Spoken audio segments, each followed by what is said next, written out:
जय गुरुदेव, जय गुरुदेव, जय गुरुदेव नाम किसका, जय गुरुदेव नाम किसका, प्रभु का पावन नाम, प्रभु का पावन नाम, जय गुरुदेव।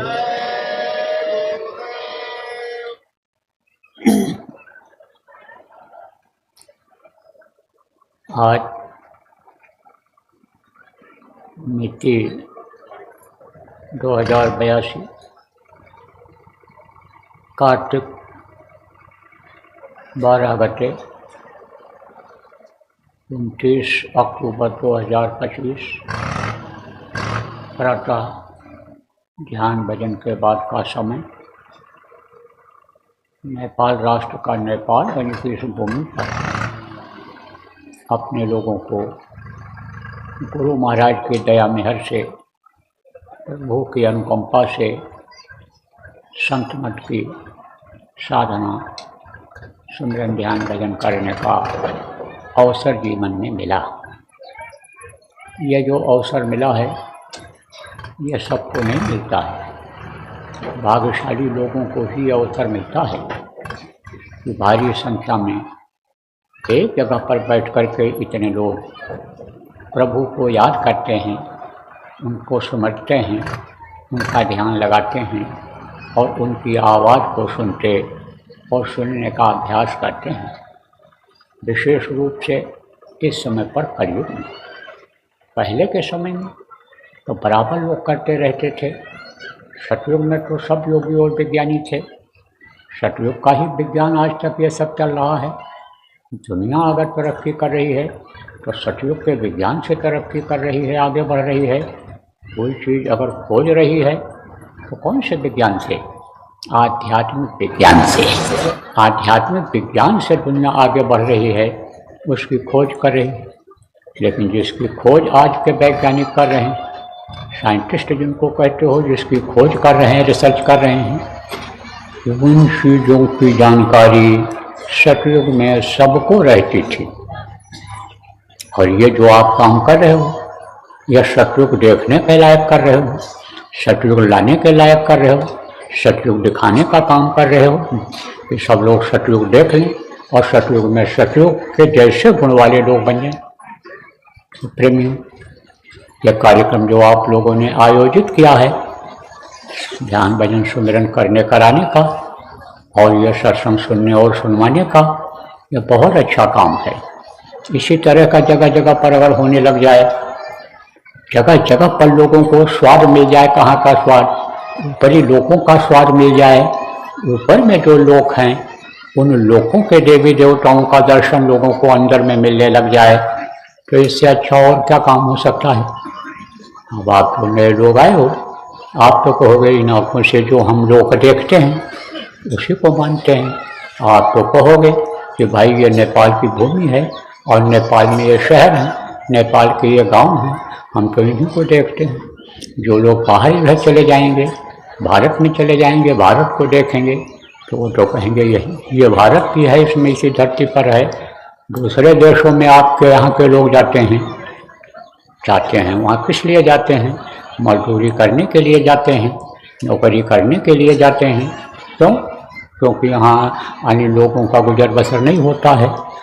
दूसरी बात यह है कि जाते हैं बाहर तो उनकी इच्छा बड़ी रहती है, देखने की इच्छा रहती है उन देशों की, उसमें रहने की इच्छा हो जाती है और वहीं के बाशिंदा हो जाते हैं। तो उसको जब देखते हैं तो समझते हैं कि भाई यही है सब कुछ, यही अच्छा है, स्वर्ग यही है, स्वर्ग वैकुंठ यही मानते हैं। अच्छी जगह जब रहने लग जाते हैं, अच्छा खाने लग जाते हैं, अच्छा पहनने लग जाते हैं, तो वो तो समझते हैं यही है। तो ये जितनी भी धरती पर ये जितने देश हैं, जितनी चीज़ें हैं, इनसे परे भी कोई है। जैसे नेपाल है आपका, पहाड़ियों में लोग रहते हैं, सब चीज़ वहाँ मिलती नहीं, नीचे से ले जाते हैं दुकान पर से। आलस्य आ गया, तबीयत खराब हो गई, बरसात हो गई तो रूखा सूखा ही खा लेते हैं, जो मिल जाता है वही खा पी लेते हैं। तो कहते हैं भाई ऐसे ही दुनिया है। लेकिन दूसरे देश में चले गए, बड़े शहर में चले गए, वहाँ का रहन सहन अलग है, तो वो तो उसी को मान लेते हैं। लेकिन इससे ज़्यादा सुख, जो सुख शहरों में भोगते हो, जो सुख लोग भोगते हैं शहरों में, उससे लाखों गुना ज़्यादा सुख है कहाँ? परादेश में, परदेश में। परदेश किसको कहते हैं? दूसरे देश को। नेपाल को आप अपना देश कहते हो, भारत चले जाओ तो कहते हो दूसरे का देश है। हम नेपाल के निवासी हैं, यह हमारा देश है। भारत को कहोगे दूसरा देश है। उधर आप चाइना चले जाओगे, उधर आप दुबई चले जाओगे, उधर आप अमेरिका चले जाओ तो कहोगे दूसरा देश है। आप अपना देश किसको मानते हो? नेपाल को मानते हो, जहाँ रहते हो उसको मानते हो। ऐसे दूसरे देश भी हैं और बहुत से देश हैं, कहाँ? जो धरती से ऊपर हैं। आप ये समझो उधर जितने देवी और देवता यानी आप यहाँ हैं, 33 करोड़ दुर्गा, 10 करोड़ शंभु, इनका सबका देश है। देखो सूरज कहाँ है? सूरज ऊपर रहता है, सूरज रोशनी देता है आपको यहाँ। चंद्रमा कहाँ है? ऊपर देखोगे तो चंद्रमा दिखाई पड़ेंगे। इन सब लोगों का लोक है। मेघराज बादल, देखो ये बादल ऊपर दिख रहे हैं, ये कहाँ हैं? ये ऊपर हैं। ऐसे ही मेघराज यानी समझो जो बादल को पैदा करते हैं वो हैं राजा। जैसे आपके नेपाल के राजा थे, राज करते थे, अब भी राजा हैं, वो यहाँ की व्यवस्था करते थे। यहाँ के अब मान लो प्रधानमंत्री हैं, राष्ट्रपति हैं, वो यहाँ की व्यवस्था करते हैं। तो अब आप ये समझो मालिक वो हैं, एक तरह से मालिक वो हैं। ऐसे ही मेघराज मालिक हैं इन बादलों के, तो उनका लोक है। ऐसे ही बहुत से लोग हैं ऊपर में। तो उन लोगों का आनंद जब आपको मिलने लग जाएगा तब कहोगे इस धरती का सारा आनंद ये उस आनंद के आगे बेकार है। तो आनंद कैसे मिलेगा? प्रेम युक्ति से मिलता है, उपाय से मिलता है, ऐसे नहीं मिलता है। आप ये समझो कौन सी युक्ति से मिलता है? ये जो आप करते हो सुमिरन, ये जो ध्यान आप करते हो, ये जो भजन आप करते हो, इससे मिलता है वो आनंद। लेकिन आपको विश्वास हो जाए, विश्वास जल्दी नहीं होता है। नए लोगों को जल्दी विश्वास नहीं होता है। नामदान तो ले लेते हैं लेकिन करते नहीं हैं। क्यों नहीं करते हैं? इसलिए नहीं करते हैं कि कहीं न कहीं से उनका लगाव फंसाव होता है। लगाव फंसाव किसको कहते हैं? कि जैसे आपका लगाव पत्नी से है, पत्नी का लगाव आपसे है, बेटों से है, आपका गाय बैल भैंस से लगाव है, दोस्ती जिससे है उससे लगाव है। तो कहीं न कहीं लगाव होता है। जैसे मनुष्यों में लगाव होता है, मनुष्य का जानवरों से लगाव होता है, ऐसे देवी देवता ये जो बहुत से भगवान हो गए उनसे होता है। अब आप ये सुनो कि द्रौपदी का नाम आपने सुना होगा, जो पढ़े लिखे लोग हैं। उनके 5 पति थे, लेकिन द्रौपदी की लाज जब लुटने लगी तब कोई मदद किया? एक दूसरे को देखते रहे कि ये उठें मदद करें, वो उनको देखते रहे ये उठें मदद करें, सब देखते ही रह गए और मदद किसी ने नहीं किया। एक पति अगर होता तो जान दे देता। द्रौपदी चाहे भाई मानती रही हो, चाहे पिता मानती रही हो, चाहे पति मानती रही हो, किसको? कृष्ण भगवान को। और उनको जब उसने याद किया तो दौड़ पड़े, हो आ गए और उन्होंने उनकी मदद कर दिया। इसी तरह से आप ये समझो कि कई पति अगर हो जाएंगे, कई देवता अगर आपके हो जाएंगे तो मदद आपकी हो पाएगी। कई धर्म अगर हो जाएगा तो मुंडे मुंडे मतिर भिन्ना, तो बहुत से विचार हो जाएंगे, बहुत से हो जाएंगे धर्म। धर्म तो एक ही था। शुरू में जब ये धरती बनी, जब ये आसमान बना, जब ये देवी देवता बने, जब ये हवा पानी बना, जब ये पेड़ पौधे बने, जब ये जानवर पक्षी बने, तब एक ही धर्म था। एक धर्म था। कौन सा धर्म? जिसको सनातन धर्म कहा गया है, एक ही धर्म था। उससे सारे धर्म ये निकले हुए हैं। और वो सनातन धर्म कौन है? यही जो संत मत का धर्म है, जो संतों का मत है, वही है सनातन धर्म। इसीलिए तो कहा गया जो हद में रहे सो मानवा, बेहद रहे सो साध, और हद बेहद दोनों तजय, चाकर मता आराध है। देखो सत्संगों में इसका अर्थ समझाया गया है। आज समझो आप, समझाने का समय नहीं है, लेकिन ये समझ लो कि संतों का मत सबसे ऊंचा मत होता है और शुरुआत से यही चला आ रहा है। अब इसी से बहुत से मत बन गए। तो जो तू सींचे मूल को, फूले फले अघाय। देखो पत्ता पत्ता सींच कर पेड़ को दिया सुखाए, और जो तू सींचे मूल को, फूले फले अघाए। अब आपको समझा दें इसका मतलब। जैसे एक एक पत्ते को सींचो आप, एक एक पत्ते की सिंचाई करो पेड़ के, और नीचे जड़ तक पानी न जाए तो पेड़ सूख जाएगा। और अगर जड़ में पानी डालते रहो तो पत्ते को भी खुराक मिल जाएगा, तने को भी खुराक मिल जाएगा, जो फूल लगेगा उसको भी खुराक मिल जाएगा, और उसमें फल लगेगा उसको भी खुराक मिल जाएगा, और फल बढ़ जाएगा, फल बढ़ जाएगा। और फल को तोड़ो खाओ, फल लगने वाला नहीं है, अगर खुशबूदार फूल है तो फूल मिल जाएगा आपको, आप उसको उठाओ सूंघो, कुछ भी करो, आप माला बना करके पहन लो, किसी को पहना दो तो आपको मिल जाएगा। तो क्यों न मूल को आप पकड़ो, जहाँ से निकला है ये, कितने धर्म ये बने हैं, और अलग अलग धर्म को लोग अपनाते चले जा रहे हैं। अलग अलग धर्म का आदमी समझो कि स्कूल खोलते चले जा रहे हैं, दुकान खोलते जा रहे हैं। तो उन धर्मों को छोड़ करके सनातन धर्म जिसको कहा गया, जो शुरू से चला रहा है, इसको अगर तुम पकड़ लो, मूल को अगर पकड़ लो, तो फूले फले अघाय। अघाय किसको कहते हैं? एकदम पेट भर गया, एकदम से अब कोई गुंजाइश नहीं है किसी भी चीज़ की, मन एकदम प्रसन्न हो गया, ऐसा भोजन मिला कि मन खुश हो गया। तो क्यों ना ऐसा कर लो आप प्रेमियों जो आए हो और नामदानी हो और इस चीज़ को समझ गए हो कि सुमरन करने से क्या लाभ मिलता है, और समझो ध्यान करने से क्या लाभ मिलता है, भजन करने से क्या लाभ मिलता है, संत के दर्शन से क्या लाभ मिलता है, सत्संग सुनने से क्या लाभ मिलता है, और वक्त का जगाया हुआ जय गुरु नाम को बोलने से, जान धुनी बोलने से क्या लाभ होता है, वो तो आप समझ गए हो, वो तो आप पक्का हो गए हो। आपको अगर कोई पत्थर भी मारेगा और कहेगा कि छोड़ दो, तो आप छोड़ोगे नहीं, आप इसको छोड़ोगे नहीं। आपको कोई पूरा नेपाल राष्ट्र का राजा बना दे, प्रधानमंत्री राष्ट्रपति बना दे, पूरे अधिकार में नेपाल राज्य आ जाए, और कोई आपसे यह कहे कि भजन करना छोड़ दो, ध्यान करना छोड़ दो, सुमिरन करना छोड़ दो, तो आप छोड़ोगे? नहीं छोड़ोगे। क्यों? क्योंकि जो सुख है हरि भजन में, वो सुख नहीं अमीरी में, मन लागा मोर फकीरी में। ये देखा जब संतों ने, तो राजपाट को ठोकर मार दिया। आप ये समझो, जब देखा यानी समझो कि यह सुख, जो सुख ऊपर में है वो सुख यहाँ है ही नहीं। राजा को क्या सुख मिलता है? अच्छा खाने को मिलता है, अच्छा कपड़ा मिलता है, सम्मान इज्जत मिलती है, यही प्रधानमंत्री राष्ट्रपति को भी मिलती है। तो ये भोजन आप ये समझो कि खाने से नुकसान भी होता है, खाने से स्वास्थ्य भी खराब होता है, लेकिन वो भोजन जब मिलेगा तब मन प्रसन्न हो जाएगा, तब पेट भर हो जाएगा। अघाय ना जिसको कहते हैं, अघाय जाओगे तब फिर इसकी इच्छा करोगे? नहीं करोगे।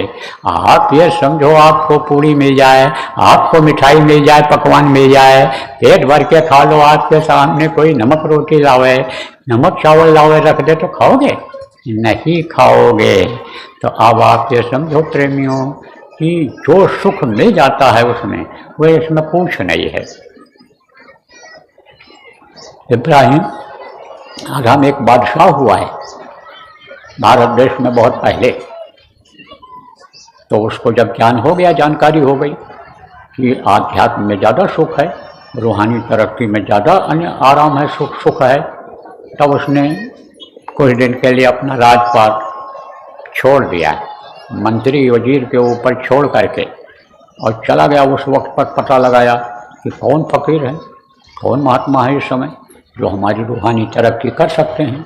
तो कबीर साहब के यहाँ गया और वहाँ रहा, खूब सेवा किया, सेवा से कर्म करते हैं। तन की सेवा खूब किया उसने, मन लगा करके किया, मन की सेवा किया तो खुश हो गए वो और दौलत बख्श दिया। यही दौलत जो हमको आपको मिली है, प्रेमियों गुरु देते हैं, गुरु महाराज ने जो दिया, जो पुराने सत्संगी बैठे हो, यही दौलत गुरु के आदेश से उनके जाने के बाद जो आपको बताया गया 5 नाम, यही उनको भी दिया। और फिर वो साधना करने लग गया और आगे बढ़ गया, तरक्की कर लिया। ऊपरी लोक, ऊपर में जो लोक हैं, स्वर्ग है, वैकुंठ है, आज्ञा का लोक है और ईश्वर का लोक है, ब्रह्म लोक है, पार ब्रह्म लोक है, सतलोक, अलख लोक, अगम लोक, बहुत से लोक हैं। ऊपरी लोकों में जब जाने लगा और वहाँ का आनंद पाने लग गया, वहाँ का भोजन खाने लग गया, वहाँ का कपड़ा पहनने लग गया, वहाँ धरती पर घूमने लग गया, वहाँ की सुंदरता देखने लग गया, तब कबीर साहब ने कहा अब तुम जाओ, अब तुम जाओ, अब तुम्हारी यहाँ ज़रूरत नहीं है। देखो महात्माओं के यहाँ लोग क्यों जाते थे? जैसे आप यहाँ पर आए हो, नामदानी हो, लेकिन जब आपको यहाँ बैठाया गया कि ध्यान लगाओ, भजन करो, सुमिरन करो, तो आप यहाँ पर किए हो। कुछ लोग ऐसे हैं कि जो यहाँ पर आप किए हैं, यानी किए हैं, आप किए हो और घर पर नहीं कर पाते थे, घर पर नहीं करते थे, लेकिन यहाँ किए हो। ऐसे साधना शिविरें जो लगवाई गई, उनमें लोग जब गए तो बैठे, और अब भी अगर आप लगवाओगे जो बताया गया कल, तो उसमें लोग बैठेंगे। तो बैठेंगे तो जब कोई मजदूरी करेगा, मेहनत करेगा, तो उसका फल तो मिलेगा ही। अरे मेहनत करेगा, मजदूरी करेगा तो पाएगा कि नहीं पाएगा। ऐसे ही वहाँ पर बैठा करके कराते थे पहले के संत अपने आश्रमों पर। गुरु महाराज ने खूब कराया। गुरु महाराज के जाने के बाद जो अपने आश्रम हैं वहाँ भी कराया जाता है, वहाँ भी सुबह शाम जो जाते हैं वो करते हैं। वहाँ जो सेवा करने के लिए आपके लोग जाते हैं वो लोग भी बैठते हैं, सुबह शाम कराया जाता है, तो आदत बन जाती है। और वहाँ से आने के बाद जब फिर यहाँ भी करते हैं।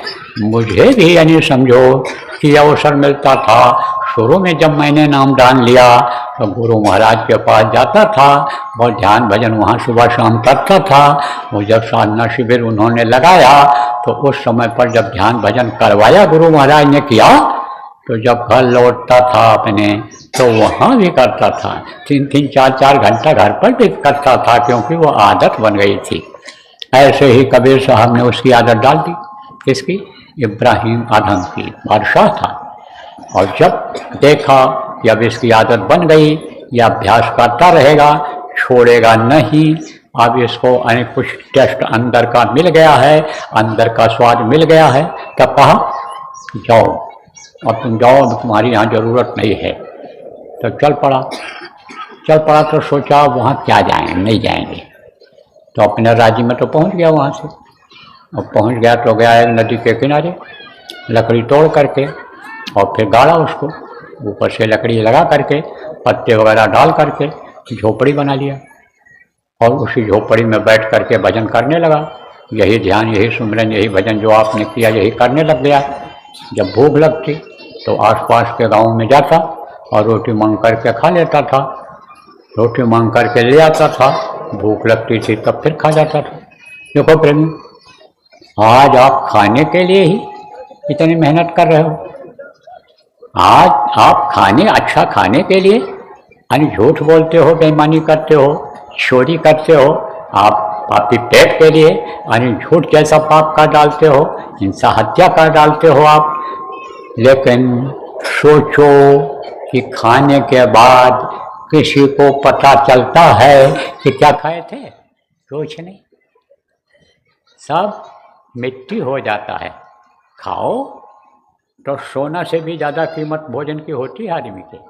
भूखे आदमी को सोना दे दो, हीरा दे दो, मोती दे दो, जानता है कि दुनिया की ये कीमती चीज़ है, हर देश में इसकी कीमत है, इस दुनिया में कीमत है, लेकिन भूखे को रोटी न मिले तो सोना चांदी उसके लिए सब बेकार है।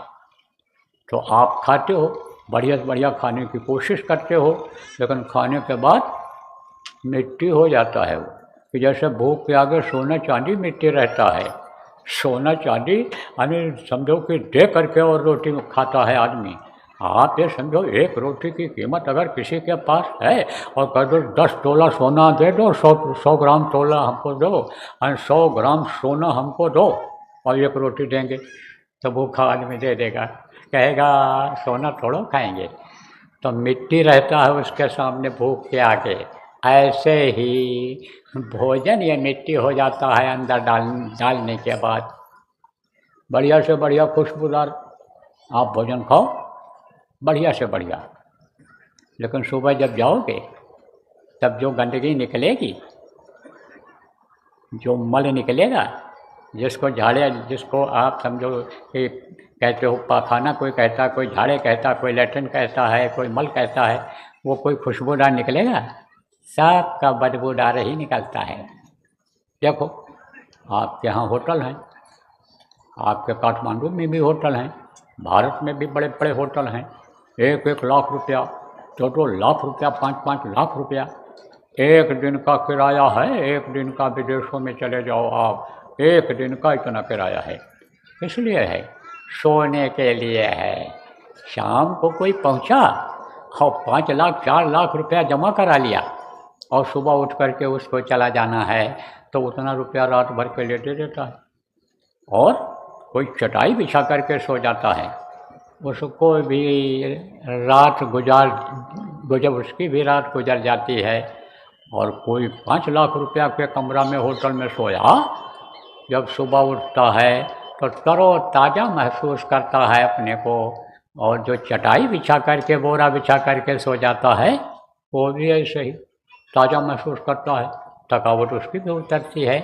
तो अब आप इस बात को समझो कि चाहे सूखा सूखा खा लो और चाहे चिकना चोपड़ा खा लो, लेकिन अंदर जाने के बाद सब उसी तरह से हो जाता है, एकदम मिट्टी की तरह से, मल की तरह से हो जाता है, सब मल मन करके निकलता है।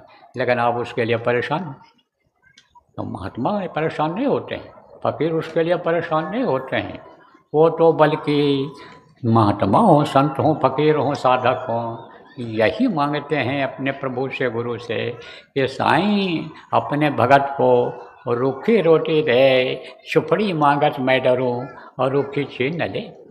देखो रूखी रोटी आदमी खाता रहे तो रोग नहीं पनपेगा और रोग नहीं आएगा, रूखा सूखा खाएगा रोग नहीं आएगा। और चिकना चोपड़ा बढ़िया मिर्च मसाला तेल वाला खाता रहा तो वो भी डॉक्टर छुड़ा देते हैं। जब बीमारी आती है कहते हैं दलिया खाओ, कहते हैं कि सब्जी का रस पियो, फल का रस पियो और फल खाओ। अब आप तो समझो गरीब आदमी फल कहाँ से खा पाएगा। बहुत से लोग बगैर सब्जी के ही गांव में आपके पहाड़ों पर खा लेते हैं, आप समझो कहाँ से खा पाएगा। इसीलिए कहा गया कि यानी ऐसा दो कि जो रोज़ मिलता रहे, ऐसा कपड़ा दो जो हम उसको पहन सकें, ऐसा हमारा रहन सहन बना दो जिससे हमारा जीवन आराम से बीत जाए। तो इब्राहिम फकीर हो गया, बादशाह था फकीर हो गया। फकीर किसको कहते हैं? जिसको कछु न चाहिए सोई शहंशाह, वो धरती का शहंशाह बादशाह हो जाता है। बादशाह किसको कहते हैं? कुर्सी का बादशाह उसको कहते हैं कि जिसके पास धन दौलत होती है, सब कुछ होता है। और धरती का बादशाह कौन होता है? कि जिसको कछु न चाहिए, जो त्यागी हो जाता है, तपस्वी हो जाता है, जो दुनिया के ऐश और आराम पर ठोकर मार देता है, वो बादशाह हो जाता है। उसको बादशाह कहने लगते हैं। कि जैसे देखो आपके जो बैल हैं, तो कुछ जगह पर यह नियम है, भारत में तो है, यहाँ तो हो न हो, क्या करते हैं जब कोई मर जाता है तब उस पर दाग लगा करके बैल पर छोड़ देते हैं, तो उसको सांड कहते हैं। अब वो जहाँ जाता है छुट्टा रहता है, वहीं मुँह मारता है खेत में, और वहीं तरह तरह का आनी खाता, हरा हरा पौधा चला जाता है। ऐसे ही समझ लो इस धरती के बादशाह होते हैं, सांड को लोग बादशाह कहते हैं। तो अब आप समझो प्रेमी, इब्राहिम था को जब भूख लगती थी तो चला जाता था, ले आता था मांग करके और खा लेता और रोटी रख लेता, और फिर आप समझो कि उसी नदी के पानी में भिगोता और जब भूख लगती फिर खा लेता था। ये हमारे गुरु महाराज, ये जिनकी तस्वीर लगी हुई है, आप इसमें काफ़ी कुछ लोग इनको नहीं देखे होंगे। अब ये नहीं रहे, दुनिया संसार से चले गए। क्यों? क्योंकि मनुष्य शरीर में थे। जो इस धरती पर पेड़ फलता है वो झड़ता है, जो आग जलती है वो बुझती है, और जो पैदा होता है उसको मरना पड़ता है, शरीर छोड़ना पड़ता है। तो शरीर छोड़ करके ये चले गए। अब शरीर छोड़ना अलग होता है और मरना अलग होता है। जैसे कहते हैं ना, एक होता है कि आराम से प्राण निकल गया, और एक होता है कि छटपट करके आदमी मरता है, यानी हड्डी हड्डी टूटती है, आँख की रोशनी ख़त्म हो जाती, कान से सुनाई नहीं पड़ता, ज़बान तुतली हो जाती है, तब कहते हो छटपटा करके मरे, ये भोग भोग करके मरे। तो उसका कारण क्या होता है? उनको अपने जो बुरे कर्म हैं वो भोगने पड़ते हैं। देखो, ये शरीर है, ये भगवान ने आपको दे दिया। अब हाथ से आप अच्छा काम करो, बुरा काम करो, पैर से अच्छे काम के लिए जाओ, बुरे काम के लिए जाओ, मुंह से बुरा बोलो, अच्छा बोलो, आँख से अच्छा देखो, बुरा देखो, कान से अच्छा सुनो, बुरा सुनो।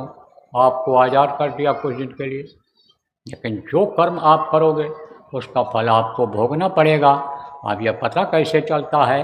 जब सत्संगों में आदमी आता है, सत्संग जगह जगह पर होते रहते हैं, और वहाँ पर जब जाता है तब उसको अच्छे और बुरे का ज्ञान हो पाता है कि भाई ये अच्छा है, ये बुरा है। तो अच्छे का फल अच्छा मिलता है और बुरे का फल बुरा मिलता है, तो उनको छटपटा करके मरना पड़ता है। तब कहते हैं ये मर गए। और संत क्या करते हैं? संत शरीर छोड़ करके जाते हैं, अपनी आत्मा को आराम से निकाल लेते हैं। सज्जन पुरुष जो होते हैं, साधक जो होते हैं, अपने प्राणों को आराम से निकाल देते हैं। ऐसे संत अपने प्राणों को आराम से निकाल देते हैं, तो उनको शरीर छोड़ना कहते हैं। तो गुरु महाराज शरीर छोड़ करके अब चले गए, अब इस दुनिया संसार में नहीं रहे। लेकिन गुरु महाराज ने ऐसी दया किया मेरे ऊपर कि 40 साल की दया बरसाई अपने पास रखने की, अपने सानिध्य में रखने की। 40 साल जुड़ा रहा गुरु महाराज से, गुरु महाराज के पास, यानी 24 घंटे बहुत समय तक रहा। तो गुरु महाराज जब खाली बैठते थे तो बहुत सारी बातों को बताते थे। तो गुरु महाराज बताते थे कि जब मैं साधना करता था तो चला जाता था जहाँ एकांत देखता था, वहीं पर बैठ जाता था, वहीं झोपड़ी बना लेता था नदी के किनारे, और नदी में नहाना, नदी का पानी पीना, नदी के पानी से शौच लेना, यह सारा काम नदी से ही हमारा हो जाता था। और जब भूख लगती थी तो आसपास के जो गांव थे वहाँ से जाते थे, और 8 रोटी 8 घर से मांग करके लाते थे, माई 1 रोटी दे दो। तो लोगों को मालूम हो गया था, गृहस्थों को, कि भाई सेवा करना बहुत बड़ा धर्म है। उपदेश भी होता रहता था, तो मालूम था गृहस्थों को कि रोटी खिलाना, पानी पिलाना, दूसरे की मदद कर देना, ये गृहस्थ का बहुत बड़ा धर्म है। साधु सेव जा घर नहीं, सतगुरु पूजा नाय, सो घर मर घर सारिखा, भूत बसेता मैं। कहा गया है कि साधु की सेवा न हो, घर पर कोई साधु की सेवा न करे, साधक की सेवा न करे, साधु की सेवा न करे, साधु सेव जा घर, साधु सेव जा घर नहीं, सतगुरु पूजा ना है। आप समझो कि सतगुरु की पूजा न हो। सतगुरु की पूजा कौन सी है?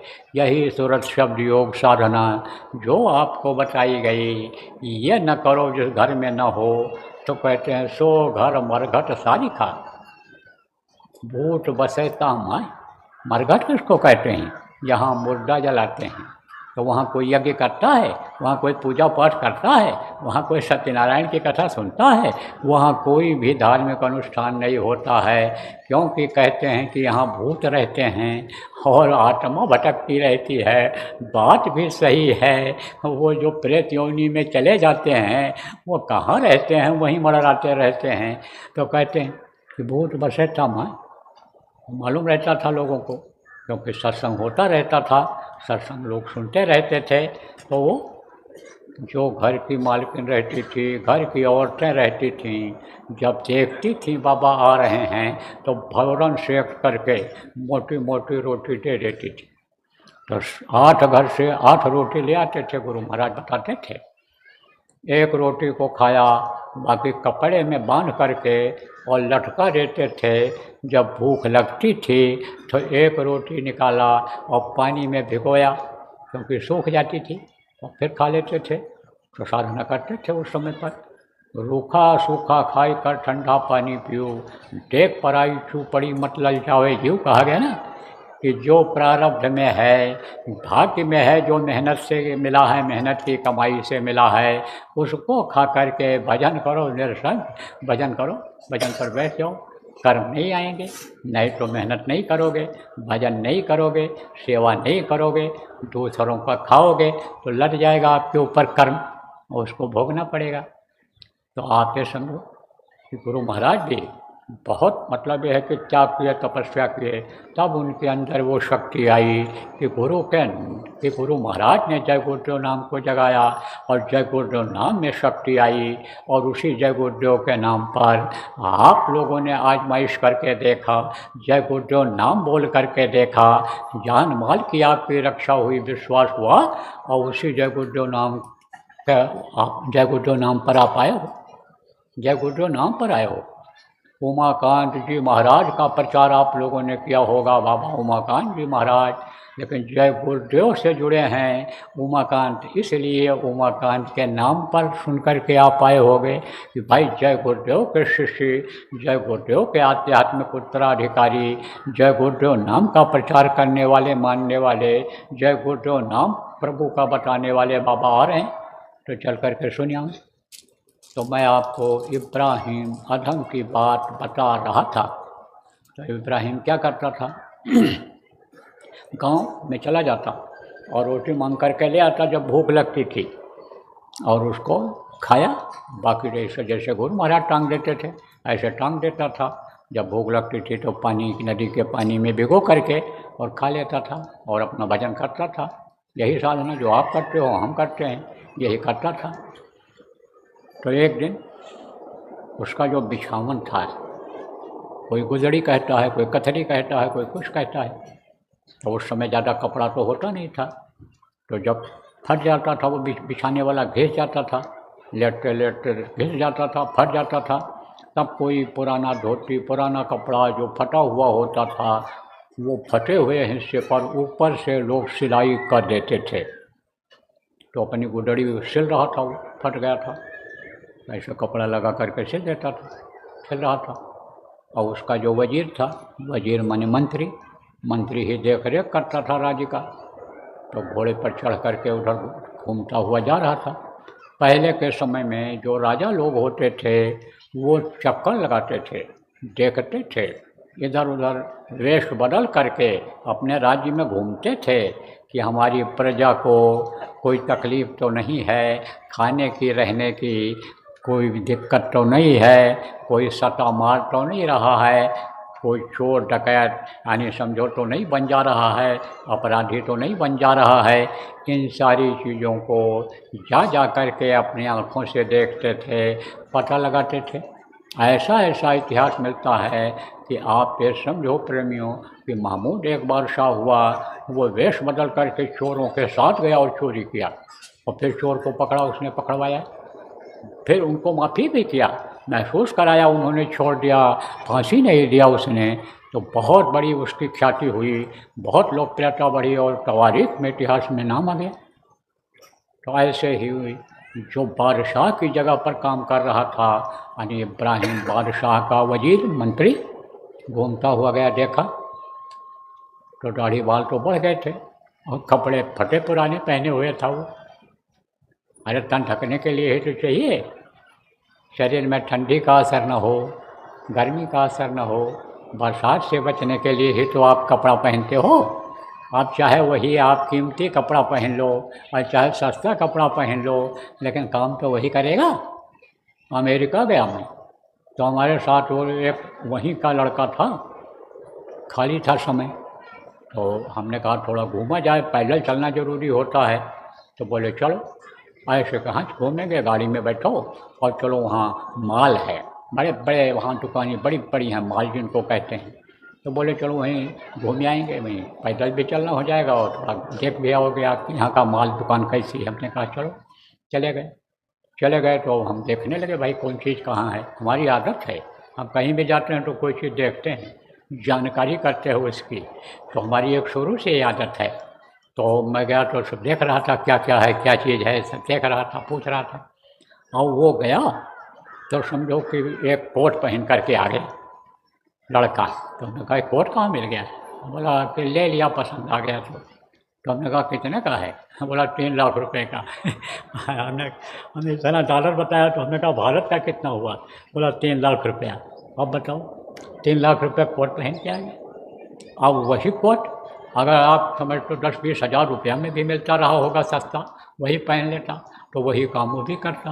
और ये ज़रूर है कि उसमें चमक दमक थोड़ा ज़्यादा थी और इसमें चमक दमक कम रहती, लेकिन काम तो वही करता है। ऐसे लोग खाने के लिए पहनने के लिए परेशान रहते हैं, उसी के लिए सोचते रहते हैं कहाँ से कमाई हो जाए, कहाँ से लूट के ले आवें, कहाँ से धोखा दे दें, कहाँ से बेईमानी कर लें।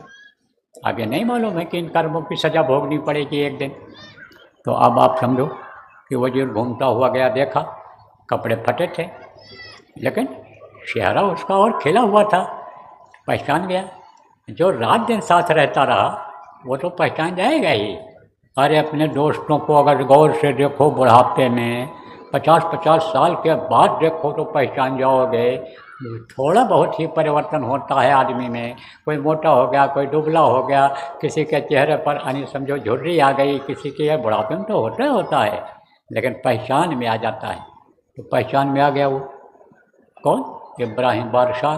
किसके पहचान में आया? वज़ीर के, बादशाह के पहचान में आ गया। तब उसने कहा वज़ीर ने, आप समझो बादशाह की पहचान कर ली जब, किसने? मंत्री जिसको कहते हो, वज़ीर। तब उसने पूछा कि आप इब्राहिम आदम बादशाह?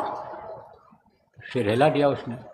तब घुटना टेक के वहीं बैठ के आई और बोला कि बहुत इंतज़ार के बाद आप मिले हम, और जब से हमको काम सौंप करके गए अपने राज्य का, हमने सब संभाला है, बाइज्जत जनता को रखा, आपके परिवार को रखा, आपके बच्चों को पढ़ाया लिखाया, काबिल बनाया है उनको, और खजाने का पैसा हमने मेहनत और ईमानदारी से खर्च किया है।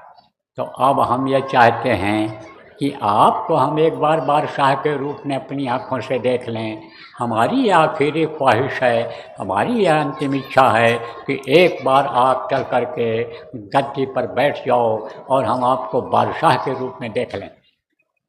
तो ऐसी मुलायमियत बातें और इस तरह की अर्जी जब उन्होंने सुना, तब कहा सीधा जवाब देना ठीक नहीं है, इसको कुछ दिखाना पड़ेगा तब इसको विश्वास होगा, कुछ करना पड़ेगा तब विश्वास होगा, और सीधे अगर हम बता देंगे तो इसका दिल टूट जाएगा।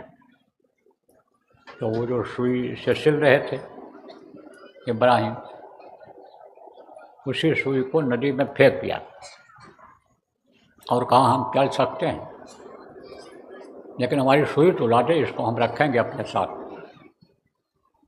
तब वज़ीर ने कहा आप हमको थोड़ा वक्त दीजिए, समय दीजिए, इस तरह की तो हम हज़ारों सुइयाँ भी ला देंगे आपके लिए। तो बादशाह ने कहा नहीं, हमको वही सुई चाहिए जो मैंने फेंकी है।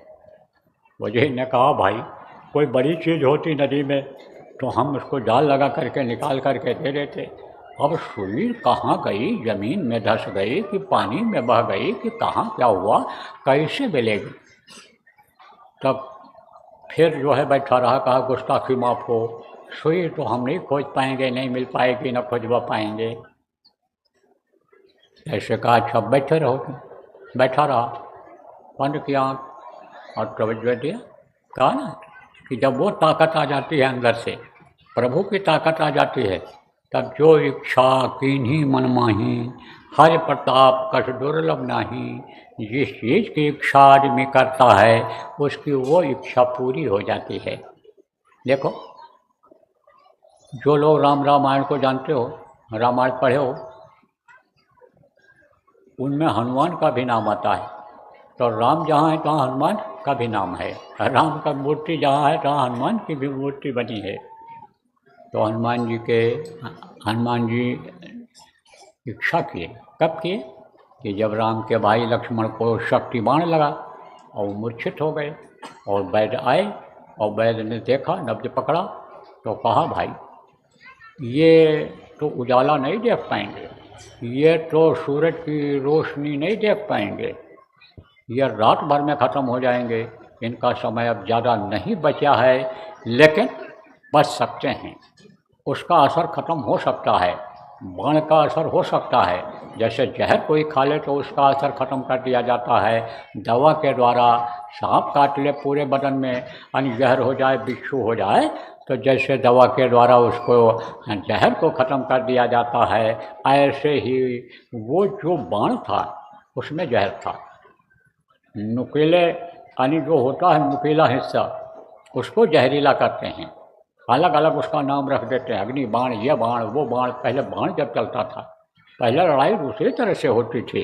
जैसे आज लोग धोखा दे करके चढ़ाई कर देते हैं, मार देते हैं, फौज को छुप करके मार देते हैं, खोहे में बैठ करके। ऐसे उस समय पर अलग नीति चलती थी।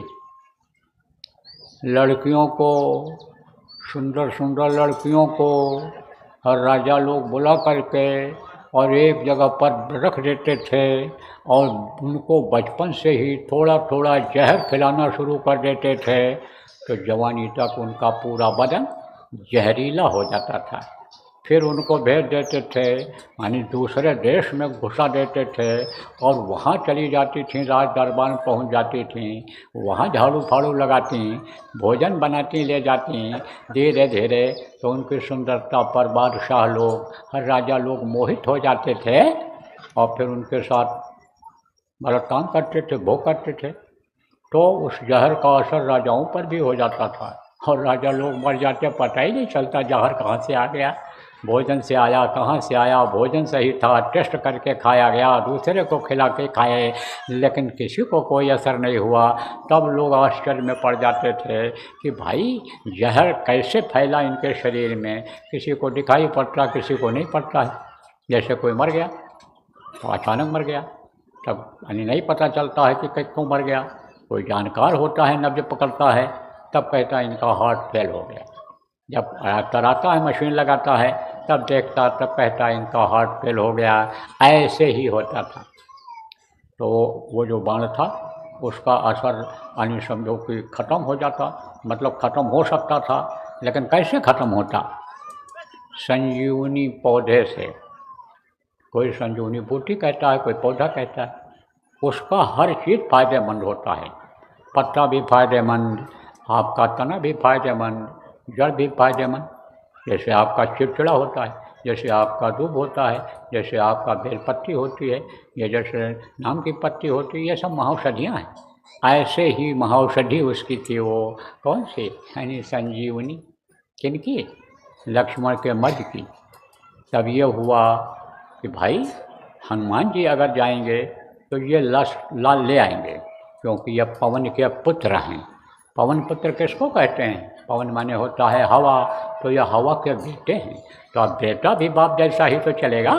अरे भाई कोई बहुत लंबा शरीर वाला है और उसका बच्चा जो है वो लंबा शरीर वाला हो गया, और एक कोई छोटे कद का आदमी है, तो छोटा कद का आदमी जहाँ 2 पैर रखेगा ऐसे चलने के लिए, बड़ा जो होगा कद में ऊंचा होगा, 2 पैर के बजाय एक ही पैर रख देगा, तो दूरी कम हो जाएगी उसके लिए कि नहीं हो जाएगी? ऐसे ही समझ लो कि बोले ये ला सकते हैं, लेकिन उड़ते वो कैसे? कोई उड़ेगा कैसे? अरे देखो भाई, अगर आप लोहा ज़मीन में डाल दो, पत्थर अगर आप ज़मीन में डाल दो, तो उड़ेगा? नहीं उड़ेगा। क्यों? क्योंकि वो भारी है। और अगर आप तिनका डाल दो, आप कोई घास का छोटा टुकड़ा डाल दो, तो हल्की हवा से भी उड़ जाएगा वो। तो छोटा होना था उनको, छोटा बनते तभी उड़ पाते। तो उन्होंने क्या किया? इच्छा किया कि हम उड़ जाएं, तो उड़ गए और उड़ करके पहुंच गए। तो जिसने शक्ति बाण मारा मरवाया, वो वहाँ पर हर पौधे पर रोशनी कर दिया था, क्योंकि रात को चमकता है। जैसे ये मांसाहारी जानवर होते हैं, इनकी आँखें चमकीली होती हैं, तो यह रात को ही दिख जाते हैं और रात को ज़्यादातर शिकार करते हैं, क्योंकि दिन में ये अपनी जान बचाते हैं। इसीलिए रात को ये शिकार करने जाते हैं, तो ये चुपचाप बैठे रहते हैं। तो इनकी आँखें चमकीली होती हैं, तो देखने से पता चल जाता है।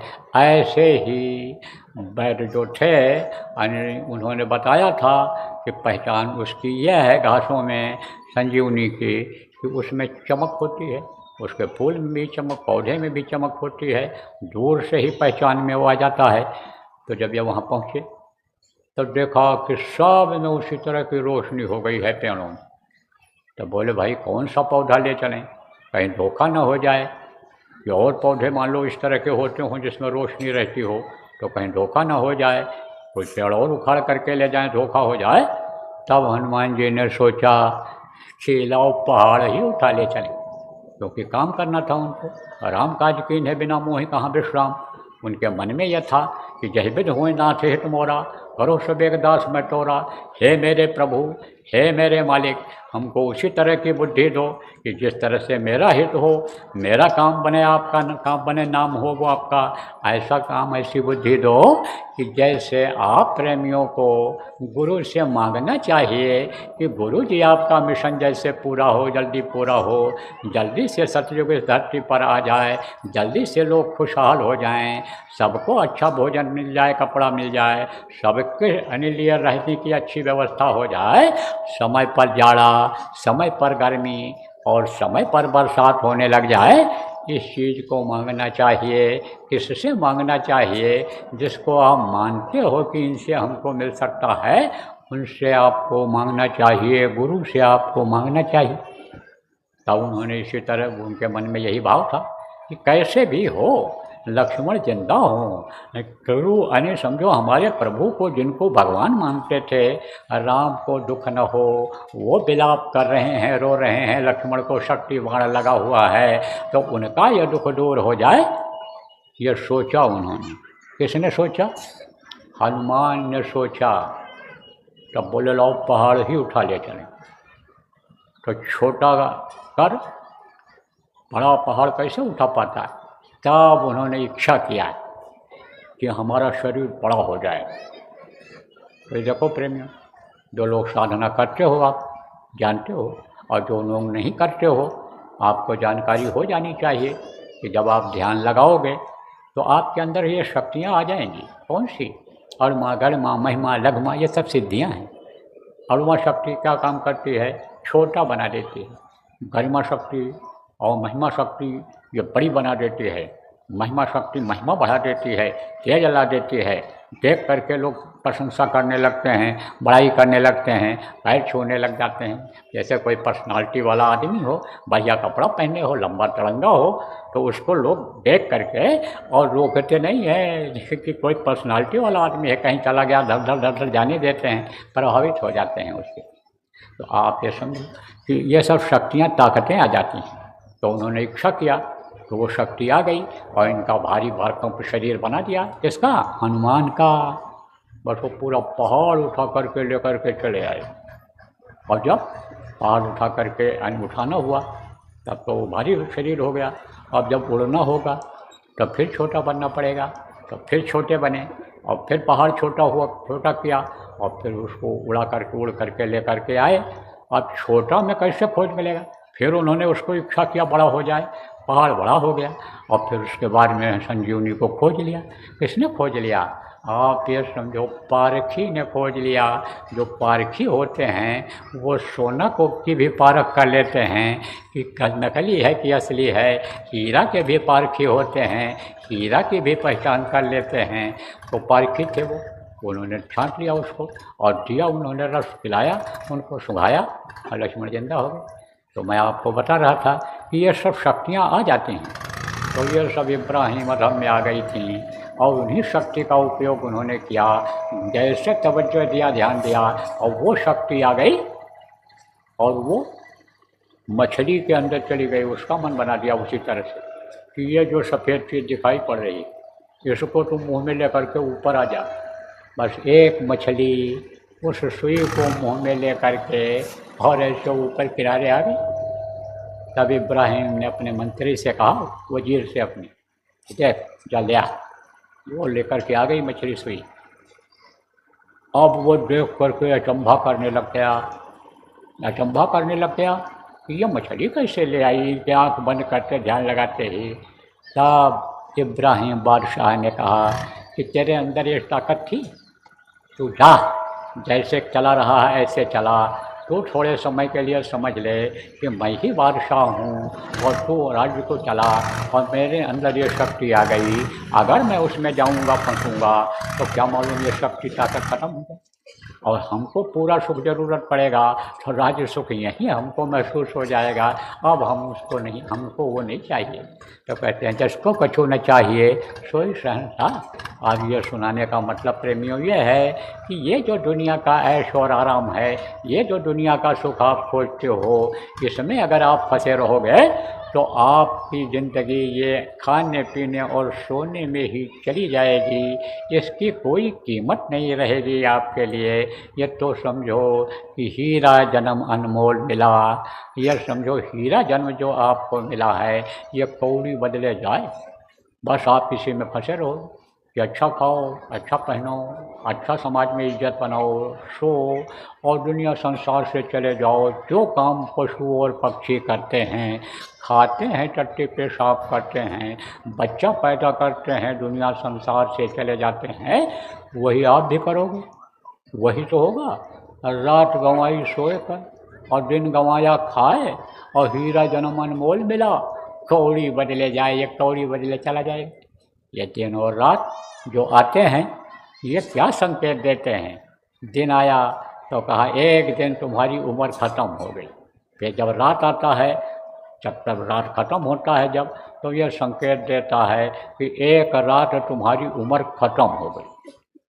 और जो उम्र ख़त्म हो जाती है, जो समय निकल जाता है, वो दोबारा फिर नहीं आता है।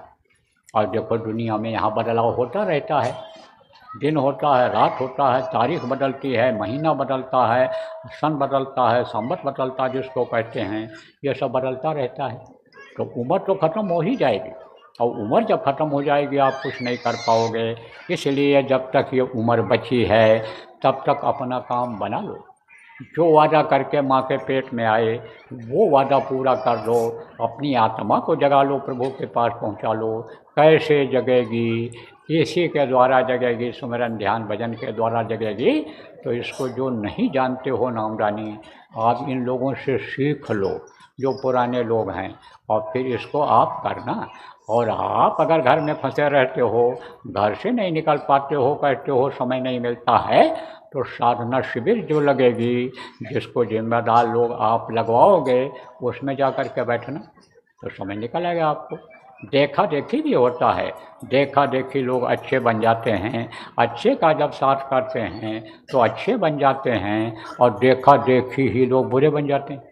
इसीलिए तो कहा जाता है अच्छे का साथ करो, अच्छे लोगों के पास उठो बैठो, अच्छाई लाओ, जिससे अच्छे बन जाओ। बुरे भी देखो अच्छे बन गए। आप समझो कि जैसे लोहा पारस पत्थर से छू करके सोना बन जाता है, ऐसे सोना बन गए। तमाम लोग देखो बुरे थे, लेकिन वो सुधर गए जब महात्माओं के संगत में आए। सट सुते रहते हैं, उनके अंदर परिवर्तन आ जाता है। जो महात्माओं संतों का साथ कर लेते हैं सुधर जाते हैं। हमारे गुरु महाराज ने बहुत से लोगों को सुधार दिया, और उनके पास जो रहने लग गए, उसी तरह का जो साथ में रहते थे, देखे सुने, जैसा वो चलते, जैसा कहते, जैसा खाते पीते, जैसा करते वैसे करने लग गए, तो बदलाव हो गया, बदल गए। तो साथ का असर होता है। तो साथ में बैठ करके साधक के जब करोगे तो साधना का लाभ आपको मिलेगा। क्यों नहीं मिलेगा? आप कोई सौतेले बेटे थोड़ा हो, मिलेगा आपको। अब जो लोग आप नए आए हो, आदि साधना के बारे में आपको नहीं मालूम है, तो कहोगे भाई हम कैसे करेंगे, हमको तो कोई मालूम नहीं है। तो आपको बता दिया जाएगा। अभी बताने का तो समय नहीं है, समय निकल जा रहा है। 12 बजे से फिर सुनाना है, और अभी आपको सब समझना है। अपनी दैनिक क्रिया, नहाना धोना, कोई जलपान करना है, तो अभी आप उसको करोगे। आप समझो कि जो व्यवस्था संभालते हो व्यवस्था संभालोगे, देखोगे, तो अभी तो नहीं। लेकिन 12 बजे से जो सत्संग होगा, आपको साधना के बारे में बताया जाएगा, आपको वो नाम बताया जाएगा कि जिससे भगवान आपको मिलेंगे अंदर में। इसी मनुष्य शरीर में, मानव मंदिर में भगवान का दर्शन होता है, और भगवान अगर मिल जाएंगे, देवी देवताओं का दर्शन आपको मिल जाएगा, तो आपके मददगार हो जाएंगे। जब तक यहाँ जिंदा रहोगे आप सुखी रहोगे, धन पुत्र परिवार में भी बढ़ोतरी होगी। और जब आप शरीर छोड़ोगे, दुनिया संसार से जाओगे, तो आपको नरकों में सजा भोगने के लिए नहीं जाना पड़ेगा। क्योंकि नरकों में बड़ी मार पड़ती है, बड़ी तकलीफ होती है, तो वहाँ नहीं जाना पड़ेगा। और जो बताया जाएगा उसको अगर आप कर ले जाओगे, करोगे, जो बहुत ही आसान है, घर में रहकर किया जाता है, घर छोड़ कर नहीं जाना पड़ता है, बाल बच्चों को छोड़ कर नहीं जाना पड़ता है, कारोबार खेती गृहस्थी नौकरी छोड़ कर नहीं जाना पड़ता है, घर में ही समय थोड़ा निकाल करके कर लिया जाता है। अगर करने लग जाओगे तो दोबारा फिर से दुख के संसार में दुख पाने के लिए नहीं आओगे। देखो, जन्मत मरत दुसह दुख हुई। जन्मते वक्त भी तकलीफ होती है और मरते वक्त भी बहुत तकलीफ होती है। चाहे आदमी मरे और चाहे कोई पशु पक्षी मरे, जब मरने लगते हैं तो छटपटाते हैं। और बच्चा पैदा होता है तो कीड़े मकोड़े जो छोटे होते हैं उनको तो आप देख नहीं पाओगे इन आँखों से, लेकिन कोई बड़ा जानवर हो, कोई पक्षी बड़ा हो और वो अंडा दे रहा हो, बच्चा दे रहा हो, तो देखो तकलीफ होती है उसको, तकलीफ होती है उसको, बहुत मतलब तकलीफ होती है। सिकोड़ता है बदन को और मतलब हिलता डुलता है, और चेहरा उसका देखो, देखते रहो तो बदल जाता है। तो आप ये समझो कि जन्मते वक्त भी तकलीफ होती है और मरते वक्त भी तकलीफ होती है। जैसे मान लो अंडा ही गिरा तो एक जगह पर ऐसे नहीं रखा जाता, हिलता है वो अंदर में, क्यों जीव रहता है तो हिलता है इसे। और बच्चा भी देखो पैदा होता है आदमी का तो रोता है कि नहीं रोता है, रोता है, वो झिल्ली के अंदर बंद रहता है, ऊपर से गंदगी लगी रहती है, लेकिन उसी में हाथ पैर हिलाता है, वो कोशिश करता है। तो जन्मते वक्त तकलीफ होती है और मरते हुए को भी देखो, चाहे आदमी मर रहा हो तो उसको भी तकलीफ होती है। तकलीफ तो सबको होती है, संतों को छोड़कर, अच्छे साधकों को छोड़कर तकलीफ सबको होती है आखिरी वक्त पर। तो अब आप ये समझो, ये सब तकलीफ झेलने के लिए, माँ के पेट में उल्टे टंगने के लिए, मलमूत्र जो मुँह के सामने रहता है पेट में माँ का, उसको फिर सूंघने के लिए आपको आना नहीं पड़ेगा इस दुनिया संसार में। अगर इसको साधारण चीज़ को अगर आप कर ले जाओ तो आपको फिर समय देना पड़ेगा। मान लो सुबह सुबह आप आ गए थे तो आपको दोपहर में फिर समय देना पड़ेगा। जो नए लोग आए हो तो आप दोपहर में 12 बजे आ जाना, 12 से थोड़ा 10-5 मिनट पहले आ जाना। पहले आपको कुछ सुनाया जाएगा, समझाया जाएगा, क्योंकि और भी नए लोग आएंगे तो उनको भी कुछ बताना पड़ेगा। फिर उनको बता समझा करके और फिर नामदान दे दिया जाएगा। इससे और आपको बता दिया जाएगा कि साधना इस तरह से करनी है, इस तरह से सुमिरन करना, ध्यान करना, भजन करना, यह सब आपको बता दिया जाएगा। और जब आप करने लग जाओगे तब आपको पता चलेगा कि हाँ, हम सही जगह पर आ गए हैं और सही आदमी हमको मिल गए हैं बताने वाले, और इससे हमारी रूहानी तरक्की हो जाएगी, आत्मिक विकास हो जाएगा। इससे हमको सुख और शांति जब तक रहेंगे इस दुनिया संसार में मिलेगी, और मरने के बाद भी हमको दुख नहीं होगा, मरते समय भी हमको दुख नहीं होगा। हम उस प्रभु के पास पहुंच जाएंगे, प्रभु की गोदी में बैठ जाएंगे कि जिनको हम देखे नहीं अभी तक उनको देखेंगे, खुश हो जाएंगे, और वो हमको पा करके अपने हृदय में लगा लेंगे, चरणों में बिठा लेंगे। तो ये चीज़ फिर आपको बताया जाएगा और आप समझ जाओ। तो बोलो जय गुरुदेव। तो अब एक होगी प्रार्थना और उसके बाद आज सुबह का ध्यान भजन, और आप समझो सत्संग का कार्यक्रम समाप्त हो जाएगा। उसके बाद में दोपहर में 12 बजे से फिर शुरू होगा और 2 घंटा मुश्किल से चलेगा। उसके बाद में फिर यह आपने जो 2-3 दिन का कार्यक्रम आयोजित किया था यह संपन्न हो जाएगा, मालिक की दया से, गुरु महाराज की कृपा दया से, प्रभु की दया से। तो प्रार्थना मैं बोलूँगा, आप लोग दोहराना। मेहर के नजर करो मेरी ओर, मेहर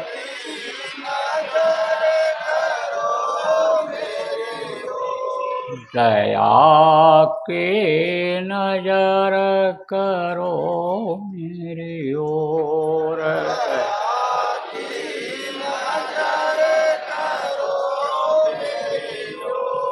निश दिन तुम्हें निहारूं सतगुरु, निश दिन तुम्हें निहारूं सतगुरु, जैसे चंद्र चकोर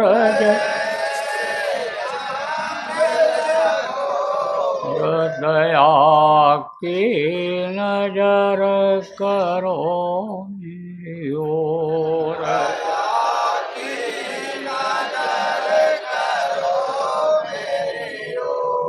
जानू न कौन भूल हुई तन से,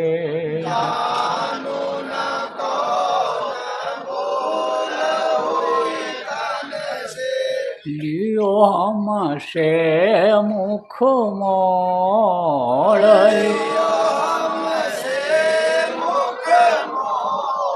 दया की नजर करो मेरी ओर।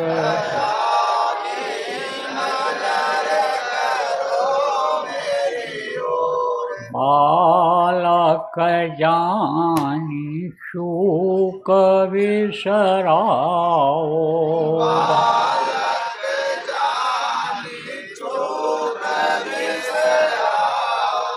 आया शरण अब मैं तोरा,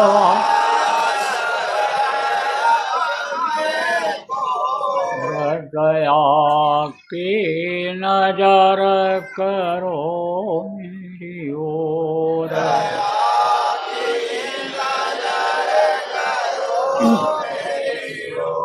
सदा दयालु स्वभाव तुम्हारा,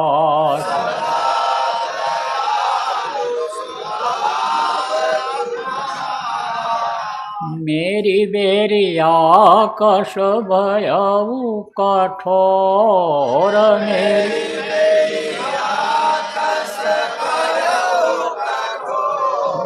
दया की नजर करो मेरी ओर।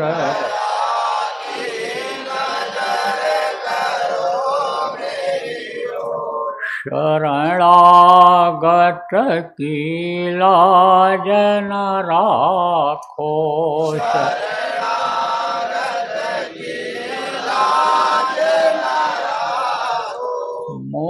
सुपतित अब जाएं कहीं और,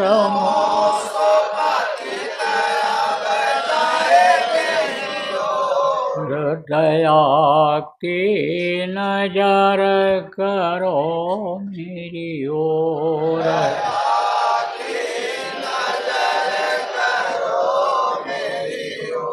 अब की बार उबार ले जो,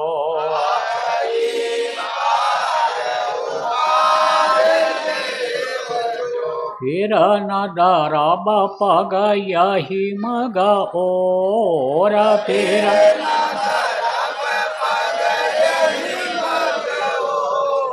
दया की नजर करो मेरी ओर।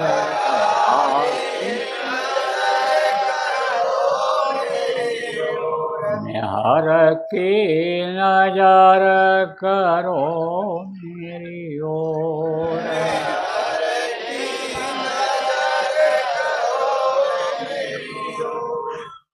जय गुरुदेव, जय गुरुदेव, जय गुरुदेव, जय गुरुदेव, जय जय गुरुदेव।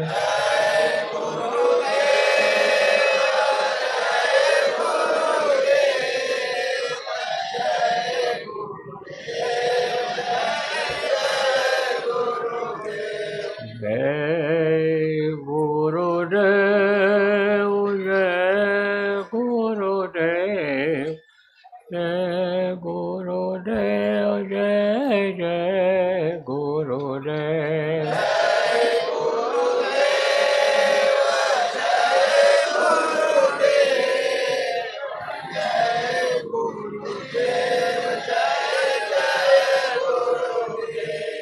जय